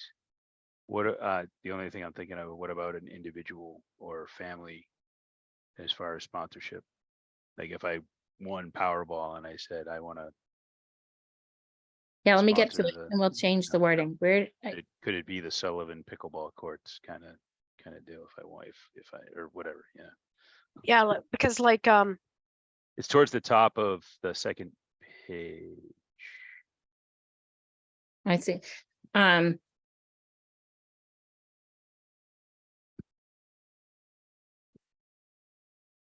It's just these opportunities may allow for, it's right at the number 3. Yeah, these opportunities may allow for, sorry, it moved a page because I had the old one open as well. So the opportunities may allow local businesses, organizations, or individuals to support the park system Or through families, financial contribution families. in exchange for naming rights. Yeah, something about a family name or something like that. You wanted to stick, should we just go with Individuals or families. individuals or? Individuals. or well, I mean, we might get like, I mean, I'm gonna use a name, like, well, Keating is a last name. Is Keating a last name?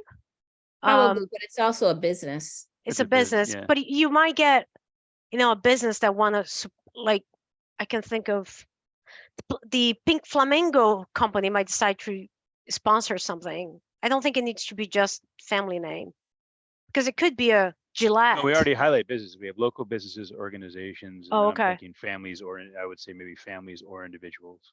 Oh, okay, gotcha. Um, Sorry. I'm Misunderstood. just thinking like someone who, I mean, got, near, and Marshall Park is near and dear to them and they've passed. And Right. they want to So leave I would think, a gift or.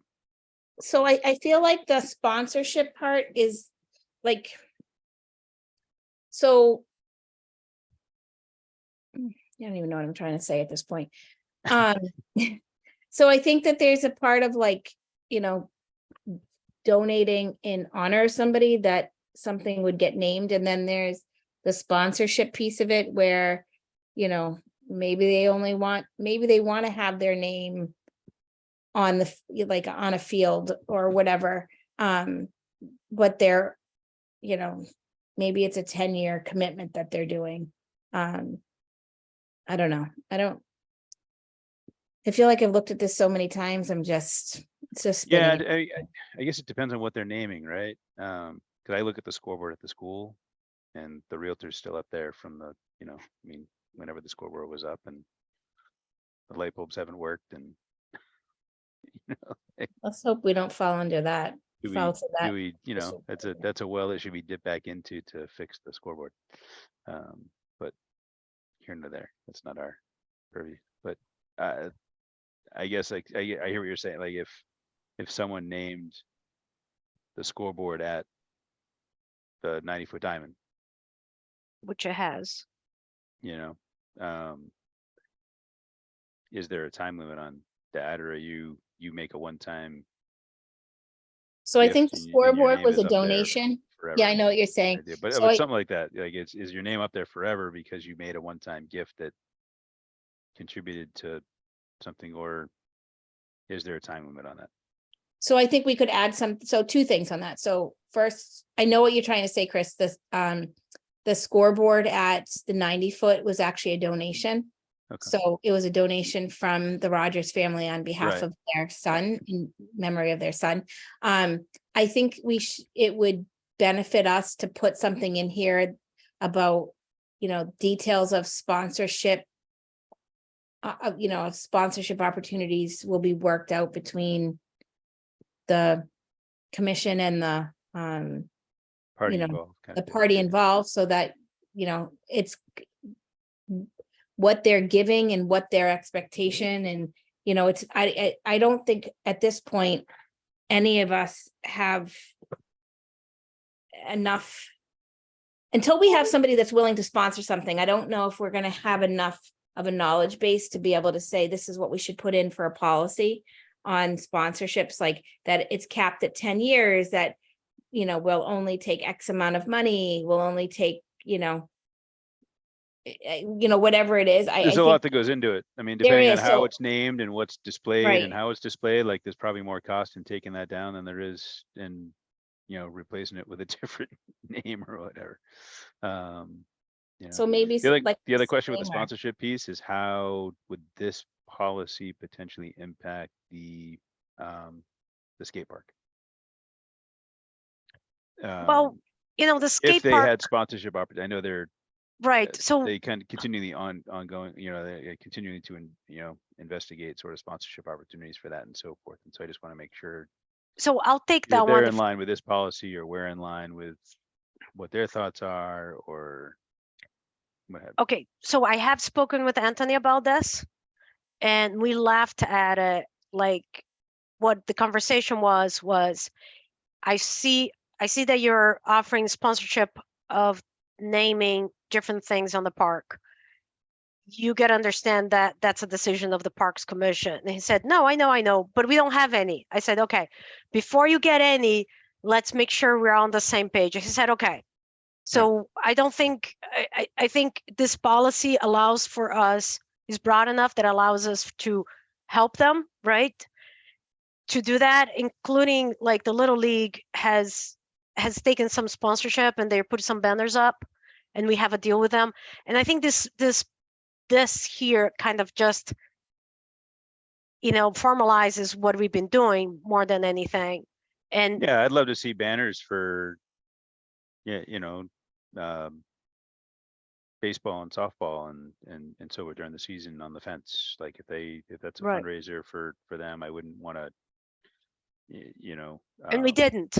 disrupt didn't. that or Yeah. or set a policy that wouldn't allow for that kind of deal. But we want to make sure that it's set in place and, or how long those banners are up for and, Right. how that all We goes so down. they asked us early in the year and we approved and we requested, and they did have it on their request that they remove when the season ends. So it wouldn't be there year over year. And it's also, if they leave it there year over year, they're losing opportunities for more fundraising, right? Right. Uh, So I think this policy is broad that allows us to continue doing that. I think for where with them, there are, one removed from us, at some point we might want to just be cautious about, and we did put some requirements on their approval, like no political banners, didn't we, Karen? That We do have motion, something political, No maybe. political. Yeah. right? Or offensive or something. So I think that satisfies, but this policy does not prohibit us from us doing what we did for them this year. Yeah. So since we don't have, it looks like we lost Pat. Since we don't have a full commission, I would say, I don't think we should vote on this. No, I think we should, I actually think that we should ask Angela. Let me save this as a PDF with draft written in big letters across it. I think we should ask her to post it, just because I feel like this is a long document, and I feel like by putting it out there to the community for feedback, if they choose to give it, great. If they don't give it, that's fine too. But at least we can say we did our due diligence before we approve this and didn't do it. Where do you want to see it posted? I don't care if it just goes on the MyRec page. Just so Okay. it's there, like we can, anybody that's decided to tune in tonight, we're gonna put it on the MyRec page, go and look at it. If you didn't keep up with my poor Okay. read. What I'll do is I'll send it to the baseball families too, the ones that I have their contact. We don't, Anna, it could be posted to, I don't think I have access to the Facebook page for Parks and I Rec don't know yet if or this whatever, would be but a good Facebook, like, oh, you know saying, what, hey, we have a maybe policy, like, I'm just, a or is link there to it. yeah, a link to it or whatever, like, we don't need Okay. the documents up, whatever, I don't know. Yeah, that's doable, where we can post it to my rack and The then, Parks is discussing, yeah, you know, naming opportunities for, and I think it's relevant right now because of even the town beach sort of discussion that we have as well. Right. So it's a relevant topic right now, with Mrs. Nass and so forth as well. So, right. Okay, I think that's a good plan. So I wrote it that reach out to baseball and the community, post it to my rack, and make Facebook posts to give us feedback if you have any.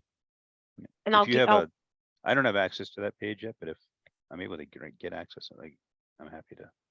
yeah, I'm working on I that. don't know who has. I think right now it's Angela. I've talked with her. She's been really busy getting the town Yeah, beach yeah. open. And I have been really busy this month, so I actually have not met with her as much as I would like to. But that's on my items to talk with her. Cool. But All we right, just never landed the plane on that one. no worries. All right, thank you. Okay, so we'll table that until we have a full commission and get feedback and give the community opportunity for feedback. Beach house work. So I did post, so a couple things. I did post materials that we need. We haven't really got a lot of traction on it. So I was gonna ask if we could reach out to our network and share that list. I was, Karen, you're close, or you know Lynn Major and the group that gave us, maybe you can share that list with them? I can, and I actually was talking to somebody in the past couple of days, and they said they didn't even see the list. So Right. before I posted it again, did you just post it to the schools and community page, or did you post it other places? I posted everywhere.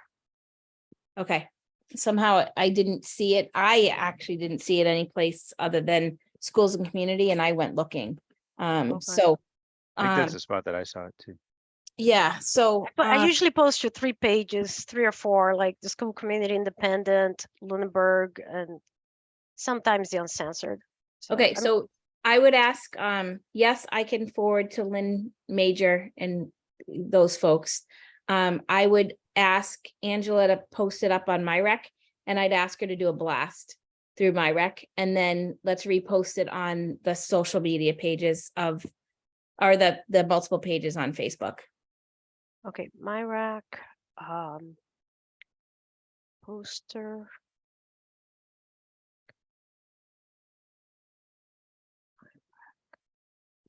Last. And it may be worth it, I mean, we have 100. Who else did you say posted to my rack?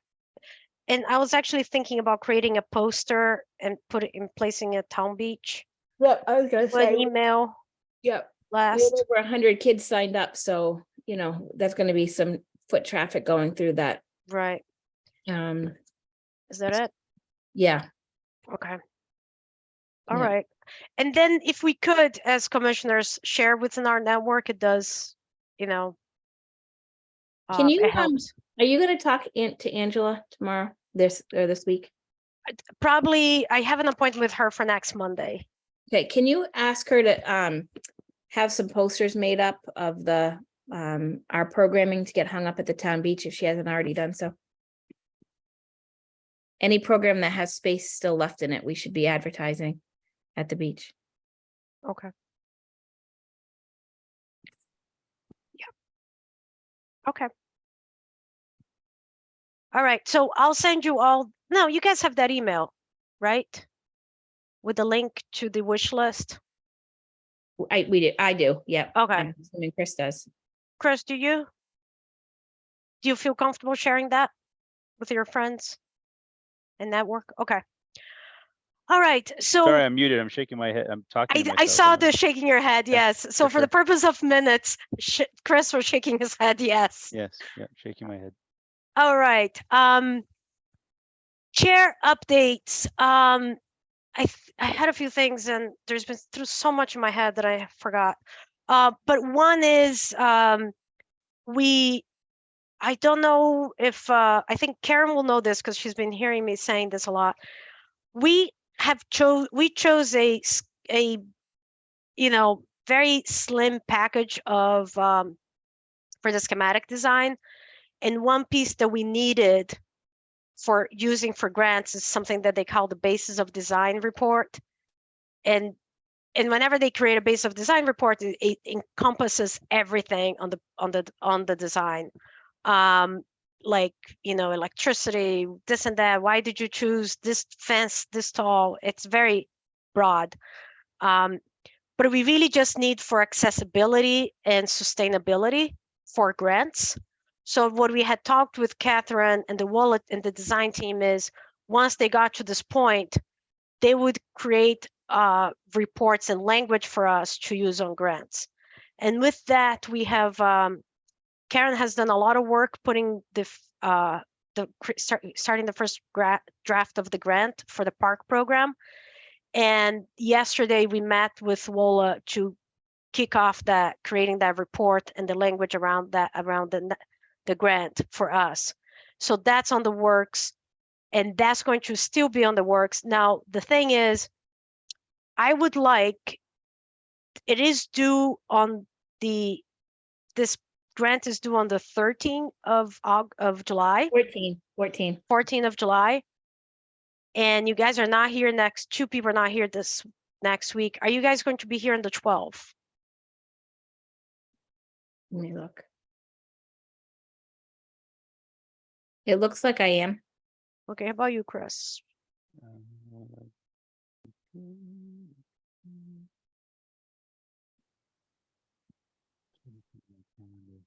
That's day stuff. Yeah, night of the 12th, I'm fine. All right, so let's plan a meeting for the 12th. And that can be our meeting for the month. The one thing about it is, I would like the commission to review the grant application and give any feedback that we may have, because we got to submit that grant.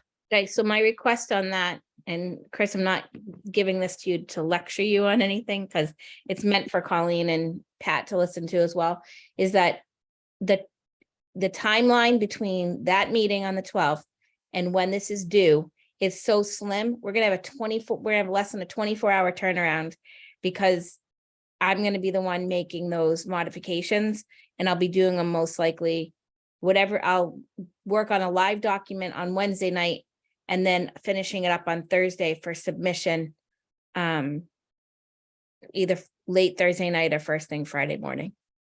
So it's going to be one of those, we're going to have to come super prepared for this meeting. But I think we are going to be there based on what you already done. I'm just putting it out there because, again, no, that's good. So Karen, when I send a meeting, when I'll send an email with next meeting, and I'll talk about that with everyone. I'll send the next meeting email to all 5 of us and say what's going to be in the agenda. Okay. And I'll say just that. The other thing is, we got language from that we needed from Greg Roy to finish putting the right of entrance document together. I'm going to pass that on to town council, and I'm going to push it really hard for that to already have made the circles between town council and Anthony. I don't think there's anything, because like I said, we were waiting for information from Greg Roy. Like, we're putting things there that they're giving it to us. So I don't think there'll be anything contentious. And I think they have already spoken with town manager about insurance requirements.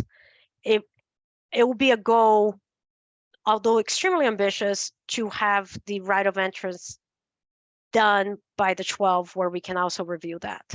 And as soon as I have those documents blessed by both parties, town council and Anthony, I will get that to you all. So the goal is, by the time it comes to us, because we created the requirements, right? We said what we wanted. And town council is putting that into legal language and adding other language that he finds required. But nothing that's there is that we saw. It was crazy. But by the time we get, it's going to be something that Anthony has agreed to.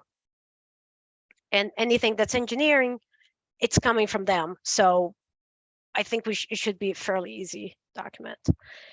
And I think that's all that I have for updates. Any questions, comments, or concerns? Nope. Nope. Okay. I would, if we're in terms of the next meeting, just making sure there's a detailed sort of email that goes out what the expectation would be for that night. Yep. You know, just so everyone's on the same page ahead of time and that sort of deal. Right. Yeah. And Karen, if we get a really good draft from like they are going to send, Wally's going to send us a schedule with our timeline. And if we get a really good draft with very little that will be added, we can distribute that earlier to the group. Yeah. And they can actually submit feedback directly to you, not to the group. Yeah, They sort of. can, because they that's what they do to the town manager review every year. If you have someone compiling information from the group, that's allowed. Okay. I didn't go to the open meeting law training, but I have dealt with that quite a bit. All right. All right.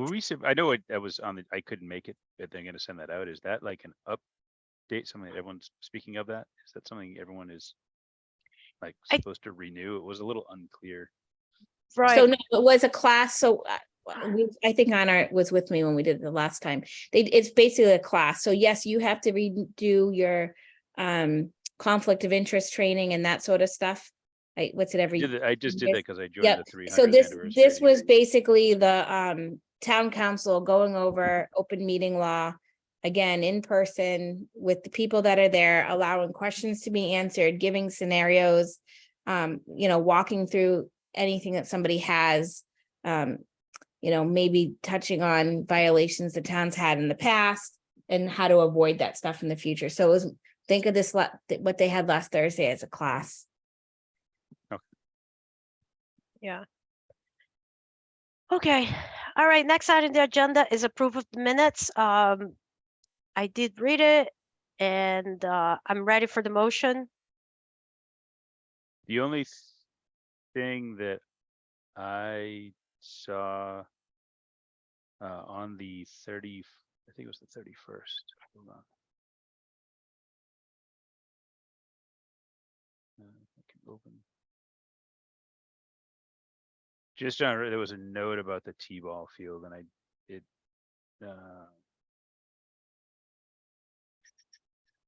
where is that? I'm getting it open, Chris. You said it was the 31st. It was the May minutes there. Yeah. Okay. It was May 25th. No, not May 24th. 25th, because I don't have that. I No, don't May have those 31st. minutes. Oh, May 31. oh, okay. Oh, it's the first. Yeah, number one. The first one. I think we're still on, right? And I think we brought it up that night. It's not referenced there, saying that we're not doing anything to T-ball field until we have a plan for a T-ball field. I think that's what we've continued to say, and I think we said that night. I just wanted to make sure that was reflected. So you want me to add that in? Yeah, I'm pretty sure. If I recall, I said that night, and I just want to make sure that that's. Okay. We continue to reflect that, I think, with the baseball community, that's still our Right, so I'm gonna put C philosophy. Sullivan, because it was your comment, right? Right. Yes, in my mind, Reiterated. it was. I didn't have a chance to go back and listen to the meeting, but in my mind, it was. So C Sullivan reminded the commission that previous discussions. Or to have that we'll continue to have a plan for a T-ball field before we address that area. Then. C Sullivan reminded the commission that previous discussions were that we would continue to work. Can you say it again, Chris? I'm sorry, I'm tired tonight. We've said that we would have a plan for a T-ball field before we amend the area where the current T-ball field exists. Or remove the T-ball field.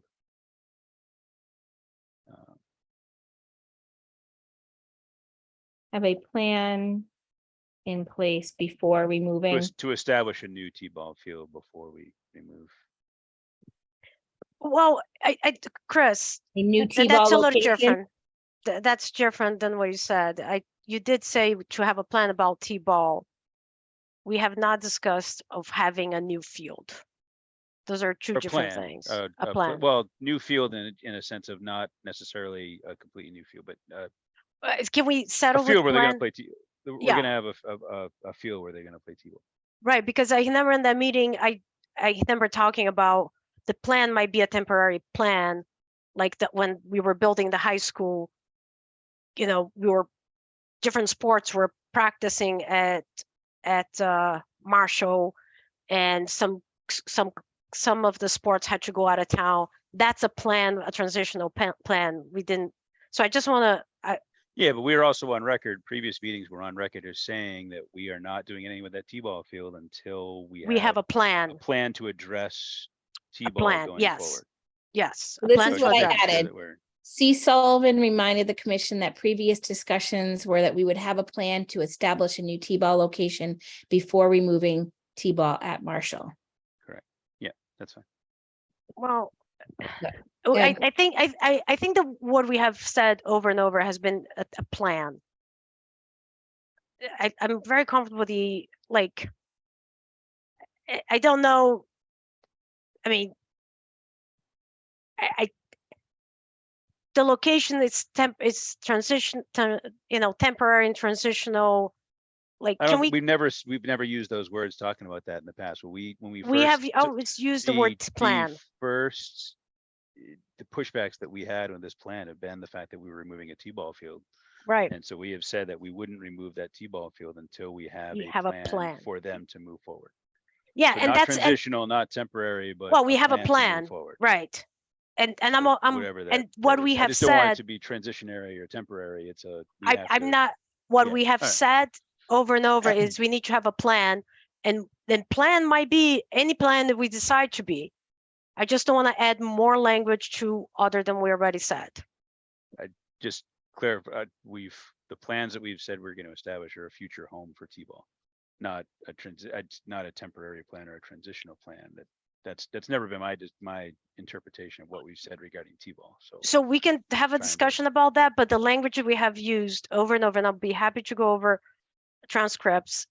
We'll have a plan for T-ball moving forward, and because we don't know what that plan is. Okay, so this started on my watch, so I feel like I can make this comment. So I think I think you're both sort of saying the same thing, just using slightly different verbiage on it. Yes. And we have told them that we are going to come up with a plan of where we can move their program before we completely remove that T-ball field. I already have that in my head. Like I have the startings of a plan in my head on what I believe could work. So I think you're both saying the same thing, Chris, whether or not it's ends up being temporary or permanent, or, I mean, there's nothing that's going to be permanent at this point, because we could come up with a plan that the Little League's not happy with 2 years later, and they could come to us and say, this location is not working for us. What can we do? So I think the common word here is plan, that we need to have. Nothing is a plan. temporary. I understand everything can be Yeah. temporary. I just mean, I don't want it out there that we're Yeah, that we're gonna start jumping them sort of around. from just place to having place. a haphazard sort of, that it is a detailed plan, that we actually have a thought out plan, not just a transitional sort of. That's all. That was my only. Yeah. Yeah. That's where I'm. So that's this where is what I've added, into the minutes, which were, C. Sullivan reminded the commission that previous discussions were that we would have a plan to establish a new T-ball location before removing the T-ball field, before removing T-ball at Marshall. Correct. I'm comfortable with that statement there. Yep. I'm comfortable with that. Okay. I'll make a motion to approve both the. Let me get the dates. Where'd my folder go? My folder closed.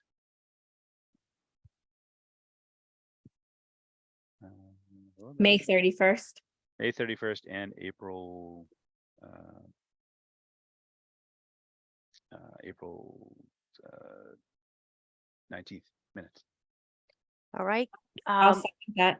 all right, roll call, Chris. Aye. Karen, Aye. and I for myself. All right, we already discussed upcoming meeting dates, and that's going to be July 12th. We'll hopefully we'll have full board, and we can see when people are available then. Other business matters that may legally come before the board, not known at the time of the posting. I don't have anything. Does anybody have anything? I have one thing that was brought to my attention. I met Michelle at the Boys and Girls Club reached out to me with a fundraising idea. She had asked if I could swing down, so I went down to the club on Monday. They are considering looking at a polar plunge kind of scenario. So looking at possibly the town beach or something like that to do something of that capacity. And it sounds like the fire department's on board and police department's on board and so forth. It's very early. There's nothing set in stone. There's nothing there yet, but I told her I would mention it tonight and perhaps look at a future agenda item to have her come. So I don't know what our July meeting looks like, or it could be August. It's not, Yeah, it's gonna be polar. Hopefully it's 10 months away. right? She's not looking for dead of winter. She said, she's like, I'm not talking like December, January kind of dead of winter kind of deal, but something where the, Yeah. water's still cold, and then, whether it's November, March, but whatever kind of deal. So Okay, I can put it on the agenda and I, if there is a need to be on the agenda, I don't see any problems. Like, I think it it'll would be, be brief topic. I think she just wants Right. to, make a. yeah. make an Karen, do you have any introduction. I can thoughts on talk to that? her if it would be. I think I'd July be or August kind of support thing. it. Yeah. Okay. I I'll will talk to add her that. about July 12th, and if that doesn't work, then I'll let her know that, August or something like that. Okay, sounds great. All right. I don't have anything else. And with that, do we have any public comment? And just for the sake of minutes, we don't have anyone. We're on Zoom and we don't have anyone other than ourselves. And so do we have any public comment from the board? No. All Thank you. right. And with that, I'll take a motion to adjourn. I'll make a motion to adjourn at 9:13 p.m. Can I have a Second. second? All right. Chris? Aye. Karen? Aye. And I for myself, and good night, and thank you, everybody. All right, Night. thanks all.